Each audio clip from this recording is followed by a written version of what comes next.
Hello, everyone. So, last week I read a very interesting short story. Its title is Keeping Time by F.H. Batacan.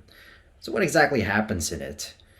Well, that's the interesting part.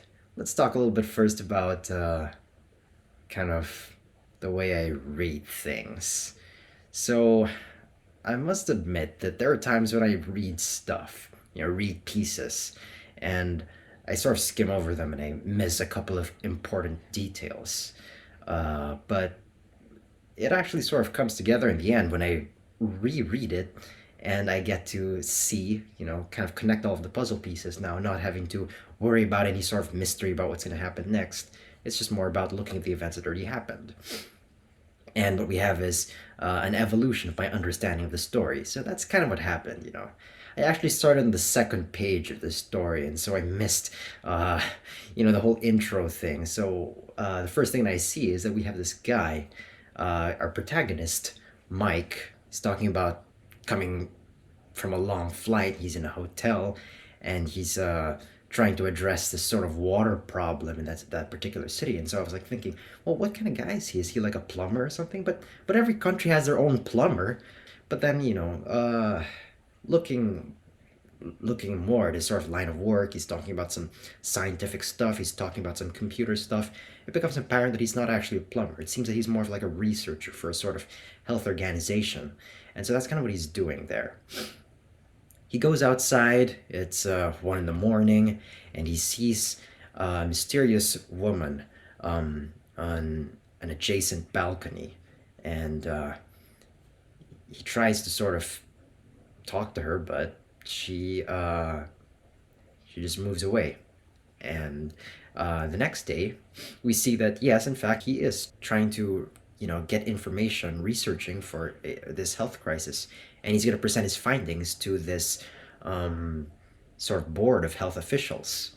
And so, I was just reading, okay, well, that makes sense, board of health officials. He steps onto the podium, he has his projector on and all of that. He's going to talk about the health crisis, and then suddenly I look at the description of these individuals, the people who are supposed to be watching him, and they're described to be emaciated, and they have IV drips attached to their arms, and their eyes are bulging out of their sockets. And so I was thinking, like, what? How is this possible? They're supposed to be the health officials, right? Why are they sick? But it turns out that they are both the health officials and victims. This crisis is affecting everyone in the world, the entire world, even the people who are administering like safety protocols and all of that. And it all started from this thing that the government and some medical companies put in the water. They never actually explain what it is. They just explain its effects. People start to get thinner. People start to reject any sort of nutrition or food in their bodies, and eventually they starve to death. Mostly we're with Mike's perspective. The narration seems to be told mostly from his perspective, so we can sort of assume that some of the thoughts are kind of aligned with what he thinks. And so he says that they were testing this thing in the water in some places, and in other places, they actually wanted it as well back in the past. According to him, they wanted it because of high rates of cholesterol or cardiovascular disease and all that sort of stuff. And he sort of remarks that perhaps vanity was just about as great as a motivating factor. That leads me to believe that what this enzyme does, or this thing that they put in the water, it's an enzyme, is supposed to make you thinner. And what happens is it's making everybody thinner so much they can't control it, and that's why they eventually die. And everybody's on limited time. Only some people have begun to feel the effects of this thing much later, and that's because they were actually overweight before the crisis started. Mike is one of these people, and now he's lost enough weight that he's not actually overweight anymore. And everybody's sort of looking at him with a mixture of, oh, that's so cool, but also that means that, haha, you were much bigger back then. Or at the very least, that's what he's thinking. After the talk, Mike goes to talk to his old boss, who's also dying because of the whole water thing. He speaks in past tense, kind of confirming what Mike thinks, that there's really nothing that can be done about the crisis, and it's just a matter of waiting when people are going to die. And he says, and the boss tells him, Listen, when the end comes, try to have someone with you. Everything else is just noise. Mike takes this to heart and he tries to go and meet the woman that he saw earlier, back when he got in the hotel. Her name's Marisol, and she also had the same situation as him, where she used to be overweight before the crisis, and everybody would sort of make fun of her or otherwise engage in microaggressions against her, like, oh, you probably look a lot better if you were, thinner or something like that. And of course, they're all dead now, and she's not. They bond over this moment. They actually have sex the next day. Turns out that they've got to go. Of course, everybody's got some places to be. Mike has to go to a couple other countries to give his own reports. The woman, Marisol, is a reporter, and so she's also got to like cover some stories in a different country. And so the story ends where they try to sort of realize that since time is running out for them, they may as well sort of make do with the small things that give them happiness in that particular moment, and try to bond over how to blow smoke rings from cigarettes. And that's how the story ends. It's a pretty interesting story, I guess. It has a pretty high concept, but even with all of that stuff, with all the crazy science fiction things, I'd say that the conflict of the story itself is actually pretty internal. It's about his inner conflict between what he feels is this inevitable situation that instead of trying to solve it, all he can do is sort of mitigate its losses, and his personal desire about finding simple pleasures before time runs out, and more specifically, his desire not to be alone. And this desire is first seen when he actually sees Marisol. The narration describes him as having a sort of weird feeling inside him. It's like shaking up his routine, all of the systematic things he set up for himself, and he can't even go to sleep. And so that leads me to think that at that point he was already considering this idea that, I've been inundated in my work, and I actually just want to sort of experience being with someone else, knowing someone else. And this setting, it's actually unnamed. It's an urban city in the middle of a health crisis. So obviously everyone's sick and everyone's dying. The streets are empty. Society is just barely holding together, even in the most developed countries. And the big companies and governments responsible for the crisis have actually managed to wash their hands of responsibility.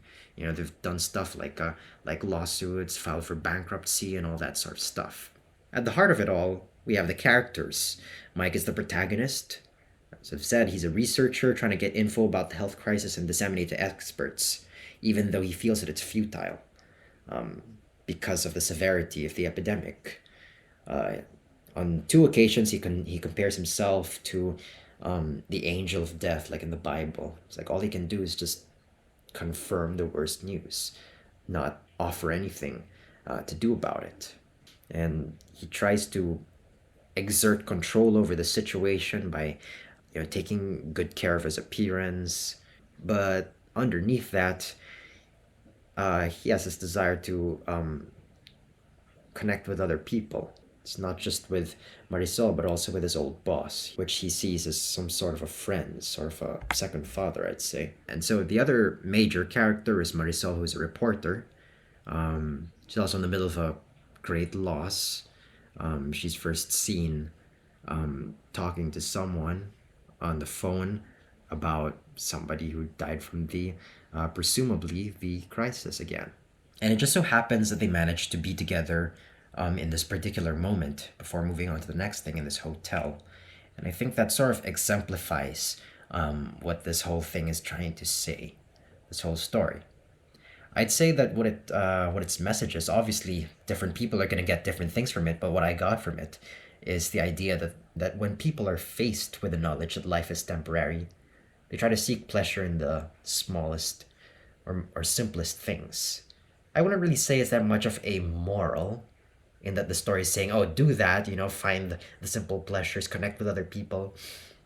But I'd say it's just more of an observation that the story is making, because some of these simple pleasures are decidedly not exactly, healthy. Like Mike finds solace in his smoking at the end of the story, even though he calls it a vice earlier on. He's just like, well, I've already put enough poison in my body of this water, but he feels that it's something important because of the transience of his existence. Actually, the setting, the hotel, it already speaks about the whole transience of existence sort of thing. Because people don't sleep in hotels, like they don't live there, right? People, it's just sort of like it's just like a place for you to stop by and eventually leave. And like I said earlier, both Mike and Marisol came from different places and are about to go back to work very soon. Just so happens that they stayed in the same place. We can see a lot of parallels between this story, I'm guessing, and the situation that we are finding ourselves in now. Because there is also some sort of worldwide health crisis going on, and it's the COVID pandemic, right? But also, it could also symbolize something else, like, say, global warming, as in something that people have been trying to warn the public about for many years now, but that all we can actually do is just sort of like slow down the effects of what we've already done. I mean, it's possible not to be as cynical about global warming as Mike is in this health crisis. We could probably mitigate some of the damage. But the idea of something that's affecting everyone, even the people who supposedly benefit the most from it, just at different rates, is kind of a good indicator that this crisis in the story could be parallel to or could represent global warming or climate change. Also, I think the sense of isolation, which is what Mike eventually realizes over the course of the story, is also something that becomes very present nowadays in the pandemic when people are staying in their homes and interacting with others only through computer screens and other such stuff for their safety. I'd say it's pretty effective in this regard in talking about these things. It is risky trying to do one to one analogies, but I still think there are plenty of similarities, like with the climate change thing and the health crisis thing. It's also the idea of people wanting to consume something, um, which are, of course, spurred on by big companies that will benefit them in the short term, but not necessarily in the long term. So in real life, we have all of these products and stuff which potentially are unsustainable and which are potentially harming the environment. So of course, we consume them because they are in the market. They're being pushed by some big company that's getting a lot of money from that. But regardless, it's still doing something that's affecting all of us on this planet, just at different rates. And in the story, it's the health crisis. People wanted to be thinner. People wanted to get the benefits of this sort of thinning enzyme that they put in the water, even though for some people, it was something that they actually did want, and for others, it was just pushed on them by these big companies and by the government. And whatever happened now, everybody's affected, even the government. And we see that corruption is also rampant uh, in the social institutions that are shown in the story, the government and also those big companies. Even though everyone's supposedly in the same boat, they're all affected in some way. They still manage to somehow make money off it. Mike observes that even though the top experts are also affected, the money that from this water treatment thing is still going to some unnamed sort of organization or some sort of unnamed corporation. We can't really put a label on it. We can't really point fingers at it because it's just kind of nebulous. It's just sort of like something you'd seen in newspapers, I'm guessing. I think finally what the story tries to do is to either critique or make an observation on the public's obsession with so-called ideal or unrealistic body or health standards. Because, for example, right now we see in our media there's a lot of like, for example, basically all of the the stars or celebrities who are promoting our products, they have say body types or skin types or some other thing that the public has sort of decided is ideal. Like maybe they're really say like muscular, and they're telling us, oh, if you buy this product, you'll become muscular like me, even though that isn't necessarily realistic for everyone to be able to achieve. That's still a thing that we look up to as a sort of standard. And so what happens is it sometimes causes some people to maybe belittle the people who aren't like that, or sort of treat them differently. Mike and Marisol have both firsthand experience with this in the story.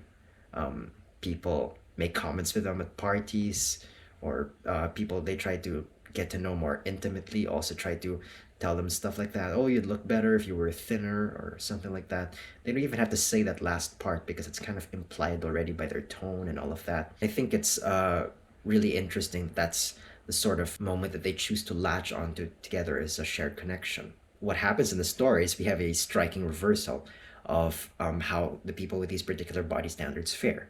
The ones with the ideal body types, or the thinner body types, are the ones who are first to go because they have like supposedly less muscle or something, or tissue, and people like Mike and Marisol are less affected by it, or they are affected by it at a slower rate. Finally, I'd like to like share some of my thoughts on the story. I think where I connected most with it is its portrayal of urban life. I was telling you about all these misconceptions that I had in the first reading, and one of them was that I actually thought that he explicitly said that he was in Manila. He just mentioned Manila as a city, but it's not necessarily in Manila. But the way the rest of the things described, the hotels at 1 a.m. where everything's dark and dim, and there's and quiet outside, and there's like just cold air or stuffy air. All of those stuff are things that I've experienced personally a lot of times in several instances, and I was just sort of like waiting for it to be shown in some sort of media that I liked. But uh, but in all those other kinds of media, they have sort of different conceptions of how these sorts of places are shown. And this one hit a little bit close to home, I guess, also because the author is Filipino. And so it's these kinds of moments that were really refreshing to me, and that's why I resonated with them. Even the conference that Mike goes to, it's also something that I'd probably see if something like that happened now. It's a lot more realistic for me. Because, like, for example, in movies, if you have like a conference with like all the health officials, you'd probably imagine something like a bright sort of like white um, plastic and steel room, and there's like lots of like glass, and everybody's in like lab coats and stuff like that, and you have all these high-tech graphics and stuff like that. But what he has here, he just actually has files. He just has a projector that projects stuff, kind of like in real life. Everybody's probably in some sort of a function hall, like with probably like tiles and some sort of dull white or off-white paint. Probably lots of monoblock chairs where all those officials are sitting, and all of that. Those things um, really helped build the atmosphere in my head as I was reading the story, and I think they helped make it more true to life. And I would say that it's not exactly my kind of story. It's not a feel good story. I wouldn't really sort of look for it for any inspiring messages because of its rather bleak nature. But it does force you to sort of, think about the choices that people would make in a situation like that. And it's pretty interesting because of the concept, and that sort of concept is a pretty good, breeding ground for, sort of telling characters in some way, like, oh, you should make choices based on this. Like, what kind of choice are you going to do? Like, obviously whatever they do in that sort of situation is going to be really interesting. Story also helped me think a little bit more in a more detailed way about how narratives are constructed, like where they put all these details and where they come back eventually. So you've got things like Mike sort of voicing out the very first signs that he's not really content with the life that he's being at the start, even though it's such a high stakes, deadly situation, which naturally culminates in his meeting Marisol and eventually trying to know her intimately.